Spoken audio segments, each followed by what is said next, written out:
बिस्मिल्लाहिर्रहमानिर्रहीम। हेलो अस्सलाम वालेकुम स्टूडेंट, कैसे हो आप? मैं हूं आपका फिजिक्स टीचर। हम कर रहे हैं 9th क्लास की फिजिक्स का यूनिट 2 काइनेमैटिक्स। आज का जो हमारा टॉपिक है वो है टर्म एसोसिएट विद मोशन। कि जब भी आपकी कोई बॉडी मूव कर रही होती है तो उसके साथ कुछ टर्म को हम एसोसिएट करते हैं, जैसा कि position, distance, displacement, velocity and acceleration. और इन सारी टर्म्स को हम यहाँ पे डिस्कस करेंगे। तो बगैर टाइम वेस्ट किए शुरू करते हैं।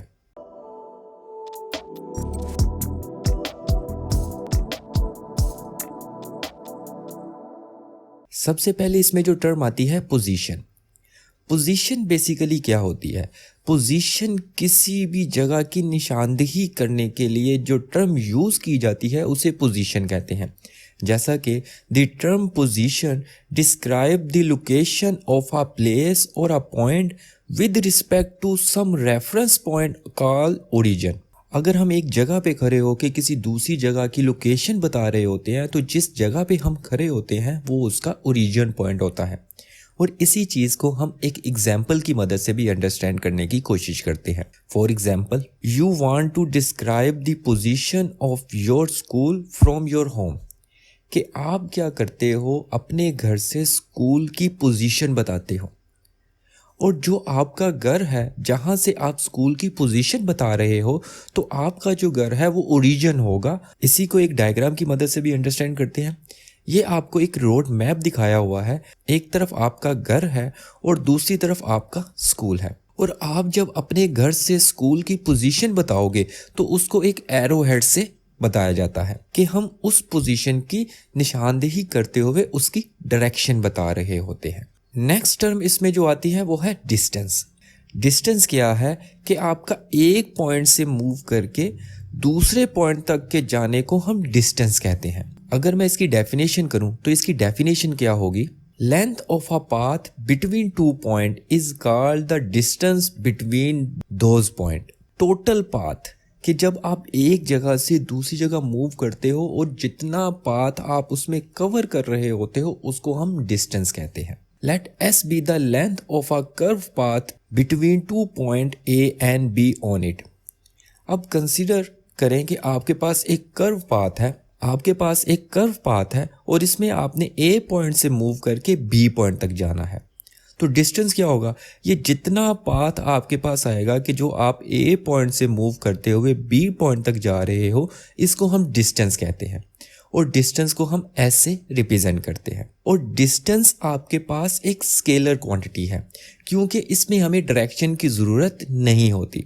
जैसा कि अगर आपने एक शहर से दूसरे शहर तक जाना है, कि आपके जहन में सबसे पहले यही ख्याल आएगा कि एक शहर से दूसरे शहर तक जाने का टोटल डिस्टेंस कितना है। तो इस वजह से डिस्टेंस आपके पास एक स्केलर क्वांटिटी है।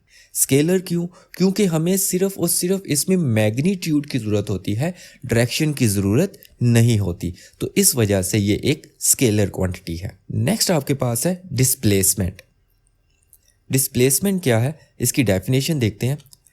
Displacement is the shortest distance between two point which has magnitude and direction. अब देखो, ऊपर वाली डायग्राम पे हमने देखा कि जब आप एक पॉइंट से दूसरे पॉइंट तक जाते हुए जितना पाथ आप फॉलो कर रहे थे उसको मैंने डिस्टेंस कह दिया। अब डिस्प्लेसमेंट क्या है? The shortest distance. ए और बी पॉइंट के दरमियान कम से कम कितना फासला हो सकता है, वो आपके पास डिस्प्लेसमेंट कहलाता है। और डिस्प्लेसमेंट को हम एक एरो हेड से शो करते हैं। अगर डिस्प्लेसमेंट को हम एक एरो हेड से शो करते हैं तो इस वजह से ये एक वेक्टर क्वांटिटी होगी, क्योंकि इसमें हमें मैग्नीट्यूड के साथ साथ डायरेक्शन की भी ज़रूरत होती है। और इसको डी से रिप्रेजेंट करते हैं। अब नेक्स्ट टर्म इसमें हम जो डिस्कस करते हैं वो है स्पीड। इसकी definition, the distance cover by an object in unit time is called its speed. कि अब जो बॉडी आपका एक जगह से मूव करके दूसरी जगह पे जा रही है, वो एक यूनिट टाइम पे जितना डिस्टेंस कवर करेगी वो उसकी स्पीड कहलाएगी। तो स्पीड का जो फार्मूला होता है, speed equal to distance cover divided by time taken. कि जितना डिस्टेंस उसने कवर किया है उसको मैंने टाइम पे डिवाइड किया तो मेरे पास स्पीड आ गई। तो डिस्टेंस आपके पास जो इक्वल होगा स्पीड मल्टीप्लाई बाय टाइम। तो तो अगर मैं इसका मैथमेटिकल फॉर्म लिखूं तो s इक्वल है v मल्टीप्लाई बाय t। इसमें जो s है वो डिस्टेंस को रिप्रेजेंट कर रहा है, v स्पीड को रिप्रेजेंट कर रही है और t टाइम को रिप्रेजेंट कर रहा है। अगर मैं इसका यूनिट देखूं तो कहता है the SI unit of speed is metre per second ms-1। अब ये ms-1 कैसे आया? अगर मैं यहाँ से स्पीड निकालूं तो v आपके पास इक्वल होता है s/t। और हमने बेस क्वांटिटी करते हुए इनके यूनिट को डिस्कस किया था। जबकि s आपके पास एक बेस क्वांटिटी है, टाइम भी आपके पास एक बेस क्वांटिटी है, तो s जो आपके पास डिस्टेंस होता है इसका जो यूनिट मीटर और टाइम का यूनिट सेकंड होता है। जब दो बेस क्वांटिटी डिवाइड हो रही होती है तो उनसे मिलके जो नई क्वांटिटी बनती है वो डिराइव क्वांटिटी होगी। तो इसी तरह से जो v आपके पास इक्वल होगा, v इक्वल है ms-1। तो स्पीड का जो यूनिट होगा ms-1। देखें s यहाँ पे डिवाइड हो रहा था। मैथ का ये रूल है, जब भी कोई चीज़ डिवाइड हो रही होती है ऊपर जाके जब वो मल्टीप्लाई होगी तो उसकी पावर माइनस हो जाएगी। अब आपका क्वेश्चन ये होगा इसमें तो कोई पावर नहीं थी। जिस पे कोई भी पावर नहीं होती वो अंडरस्टूड है, वहाँ पे एक पावर लाजमी मौजूद होगी। तो इस वजह से जब ये ऊपर जाके मल्टीप्लाई होगा तो उसकी पावर माइनस हो जाएगी। नेक्स्ट आपके पास है यूनिफॉर्म स्पीड। अगर मैं इसकी डेफिनेशन देखूं तो इसकी डेफिनेशन क्या होगी? A body has uniform speed if it cover equal distance in equal interval of time however shorter the interval may be. जब आपकी बॉडी यूनिफॉर्म स्पीड से मूव करती है तो वो equal distance in equal interval of time पे cover करेगी। तो जब वो equal distance equal interval of time पे कवर करेगी तो हम कहेंगे कि उसकी स्पीड कांस्टेंट है। इसका मतलब ये है कि उसको 5 सेकंड में 1 मीटर का डिस्टेंस कवर करना था, तो बॉडी आपकी 5 सेकंड में 1 मीटर का ही डिस्टेंस कवर कर रही है। तो इट्स मीन कि उसकी स्पीड यूनिफॉर्म होगी। जब भी किसी बॉडी की स्पीड यूनिफॉर्म होती है तो वो equal distance in equal interval of time पे करती है। नेक्स्ट टर्म इसमें हम जो डिस्कस करते हैं वो है वेलोसिटी। वेलोसिटी क्या थी? The rate of displacement of a body is called its velocity. देखो स्पीड क्या थी? The distance cover by its unit time. वहाँ पे स्पीड में हमने डिस्टेंस को डिस्कस किया था और वेलोसिटी में हम डिस्प्लेसमेंट को डिस्कस करेंगे। अगर इसका फार्मूला देखूं तो वेलोसिटी इक्वल है displacement divided by time taken. Rate of displacement का मतलब टाइम से हम उस क्वांटिटी को डिवाइड कर रहे हैं। तो v आपके पास इक्वल होगा d/t। v आपका वेलोसिटी को रिप्रेजेंट कर रहा है, d आपका डिस्प्लेसमेंट को रिप्रेजेंट कर रहा है और t आपका टाइम को। और अगर मैं डिस्प्लेसमेंट देखूं तो d इक्वल है v multiply by t। SI unit of the velocity is the same as speed metre per second ms-1, क्योंकि डिस्टेंस का जो यूनिट होगा वो मीटर ही होगा और टाइम का जो यूनिट होगा वो सेकंड ही होगा। तो इस वजह से स्पीड और वेलोसिटी दोनों का यूनिट सेम होता है। नेक्स्ट आपके पास है यूनिफॉर्म वेलोसिटी। तो यूनिफॉर्म वेलोसिटी की अगर मैं डेफिनेशन करूं तो वो क्या होगी? A body has uniform velocity if it cover equal displacement in equal interval of time However shorter the interval may be।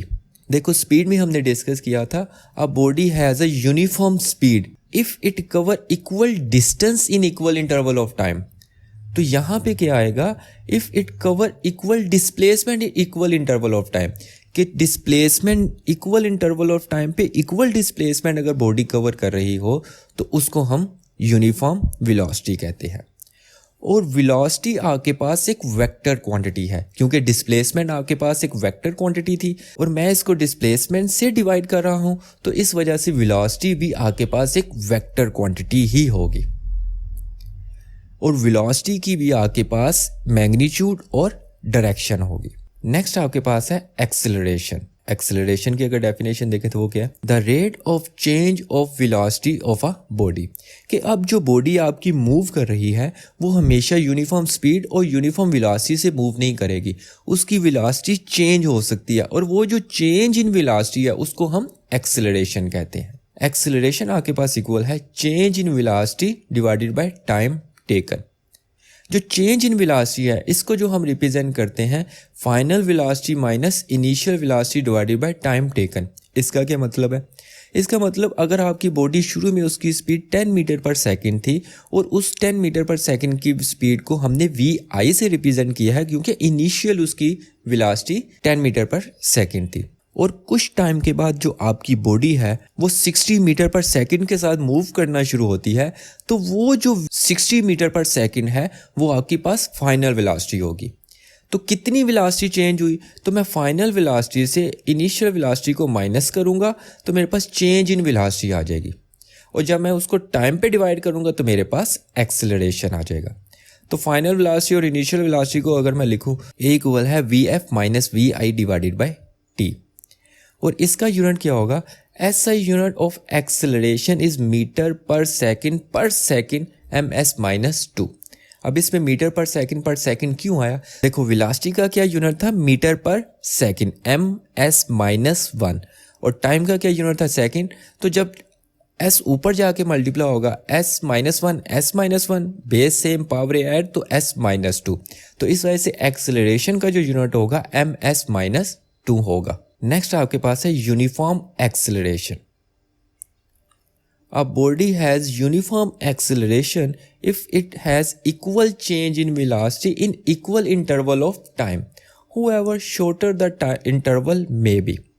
कि अगर आपकी body equal change in velocity in equal interval of time, जितने time पे जितनी velocity उसकी change होनी चाहिए थी, वो आपके पास यूनिफॉर्म एक्सेलरेशन कहलाता है।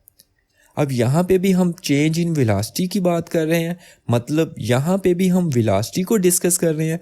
तो वेलोसिटी आपके पास एक वेक्टर क्वांटिटी थी, तो एक्सेलरेशन भी आपके पास एक वेक्टर क्वांटिटी होगी, और इसकी डायरेक्शन भी वही होगी जो वेलोसिटी की डायरेक्शन होगी। अगर आपकी वेलोसिटी इंक्रीज हो रही है तो जिस डायरेक्शन में आपकी वेलोसिटी होगी, मतलब वेलोसिटी इंक्रीज होने का मतलब ये है कि अगर आपकी बॉडी मूव कर रही है और उसकी स्पीड 10 से 60 पे जा रही है, और जिस डायरेक्शन पे आपकी बॉडी मूव करेगी उसी डायरेक्शन पे एक्सेलरेशन भी होगा। अब इन सारी टर्म के साथ साथ एक्सेलरेशन की जितनी भी टर्म है, इसके साथ साथ एक और टर्म हम यहाँ पे डिस्कस करते हैं, वो है D acceleration. Acceleration of a body is negative if velocity of a body decrease.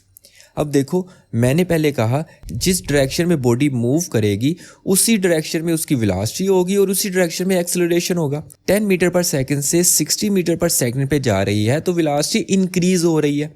तो जब वेलोसिटी इंक्रीज हो रही है तो जिस डायरेक्शन में वेलोसिटी होगी या बॉडी मूव कर रही होगी उसी डायरेक्शन में एक्सेलरेशन भी होगा, और वो पॉजिटिव होगा। अब अगर उसकी आप वेलोसिटी डिक्रीज कर दो, उसकी वेलोसिटी कम कर दो, तो जब वेलोसिटी कम होती है तो एक्सेलरेशन नेगेटिव होगा। अब वेलोसिटी कब कम होती है, जब आप ब्रेक अप्लाई करते हो।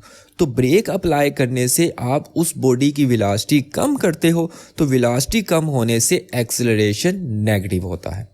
तो यही उसने बताया है कि acceleration of a body is negative if velocity of a body decrease. The direction of a negative acceleration is opposite to the direction in which the body is moving. Negative acceleration is also called deceleration और retardation. कि negative acceleration कब होता है, वो कहते हैं negative acceleration तब होता है जब बॉडी डिक्रीज हो रही होती है। तो कहते हैं नेगेटिव एक्सेलरेशन की जो डायरेक्शन है is opposite in a direction in which the body is move. कि वेलोसिटी और एक्सेलरेशन की डायरेक्शन कैसे ऑपोजिट हो सकती है। देखो, एक्सेलरेशन था जब वेलोसिटी आपकी चेंज हो रही है, इंक्रीज हो रही है। अब जैसे ही आपने ब्रेक अप्लाई की, मतलब आपने वेलोसिटी उसकी कम कर दी, लेकिन जब आप ब्रेक अप्लाई करते हो तो बाइक उसी टाइम या गाड़ी उसी टाइम स्टॉप नहीं होती, वो कुछ डिस्टेंस कवर करती है। तो जब वो डिस्टेंस कवर करती है तो जिस डायरेक्शन में जा रही होती है वेलोसिटी भी उसी डायरेक्शन पे होगी, लेकिन आपने उसकी वेलोसिटी डिक्रीज कर दी है तो एक्सेलरेशन अब वेलोसिटी के ऑपोजिट डायरेक्शन में होगा। तो जिसकी वजह से हम कहते हैं कि ब्रेक अप्लाई करने से या वेलोसिटी डिक्रीज करने से वेलोसिटी और एक्सेलरेशन एक दूसरे के ऑपोजिट डायरेक्शन में होते हैं, तो जिसकी वजह से हम एक्सेलरेशन को नेगेटिव कहते हैं। तो ये था बच्चों आपके पास आज का topic, term associate with motion. अगर इस टॉपिक में किसी बच्चे को कोई भी कन्फ्यूजन है वो कमेंट करके लाजमी डिस्कस कर सकता है। इंशाल्लाह मिलते हैं नेक्स्ट वीडियो में नेक्स्ट लेक्चर के साथ। तब तक के लिए अल्लाह हाफिज।